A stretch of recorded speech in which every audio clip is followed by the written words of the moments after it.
from Los Angeles. This is the Special Report with Areva Martin.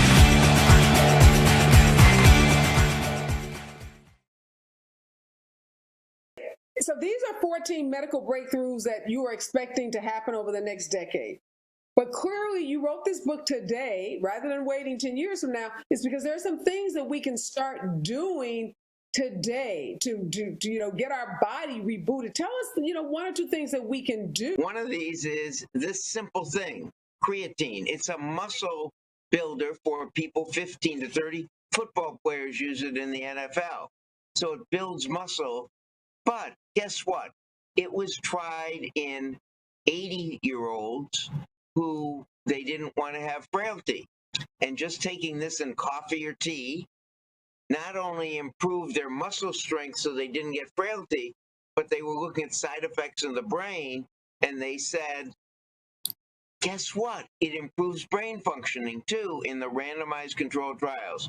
So there are now over 180 things you can do. But the most important one is to relieve stress. My guess is that the most important thing to relieve stress is have friends and call friends. So you're calling your aunt and her calling you routinely means a great deal to her and to you in relieving stress. So does having a purpose in life. So your purpose is to get all of us to be healthier and to enjoy life more. That's a great purpose, but we'll find out what her purpose is and help her do that too. So there are a whole bunch of simple things. Okay, so that's a real stress relief. I tell Albert to walk 10,000 steps a day. He hates walking.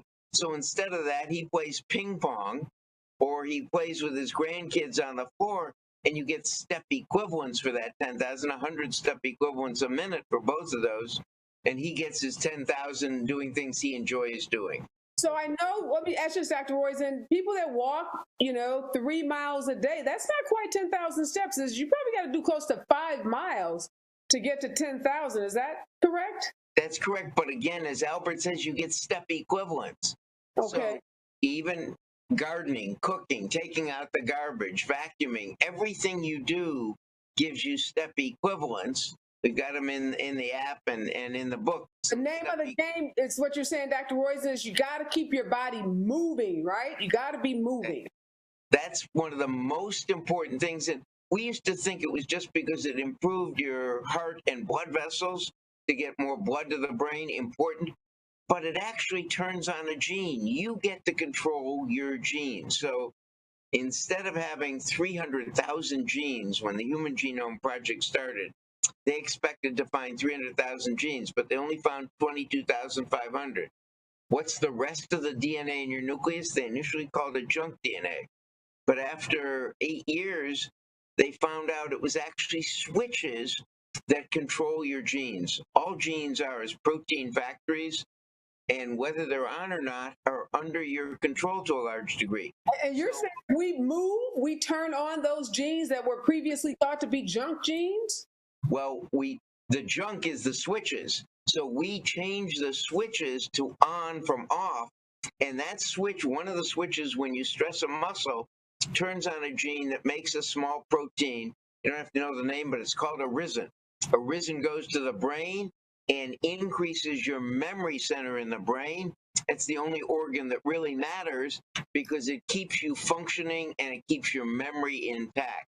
So in fact, one of the most important things you can do is improve your memory center, and physical activity turns on the gene that does that. How do we know that actually? Because both Harvard and the University of California tried to patent Roizen the same day. Hopefully someday we'll be able to take it as a pill, but for now you got to move to get it.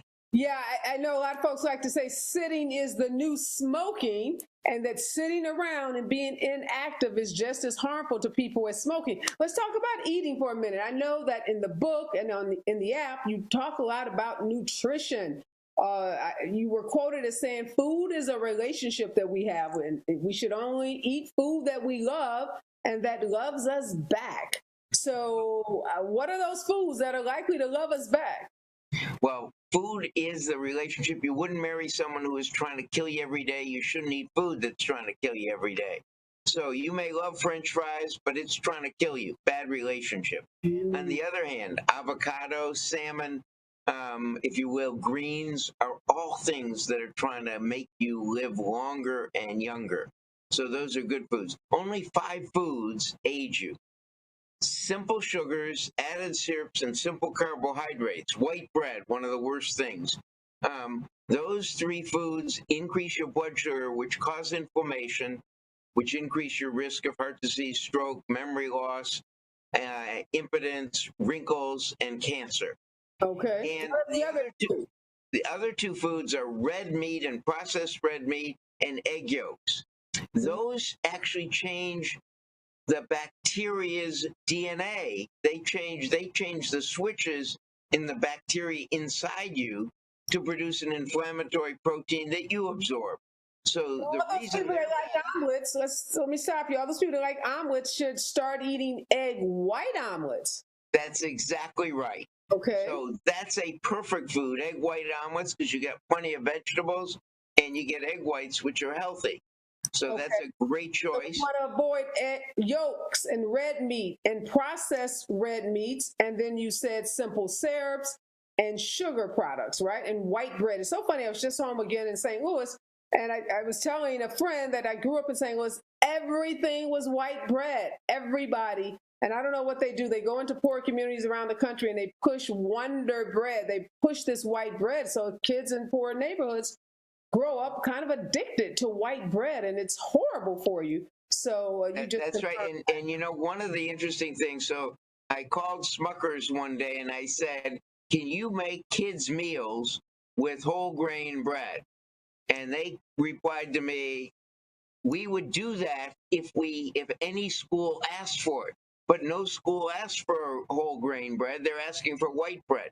So you've got a lot of power, Areva. So please ask for some schools to ask for the whole grain bread so that when they make school lunches, which they do a lot of at Smucker's, if some of schools ask for whole grain bread with peanut butter, they have real great peanut butter at Smucker's, you know. Yeah, and I have friends that own a lot of McDonald's. I'm going to ask them, can you guys start using whole grain buns on those, Happy Meals and sandwiches that you sell to kids?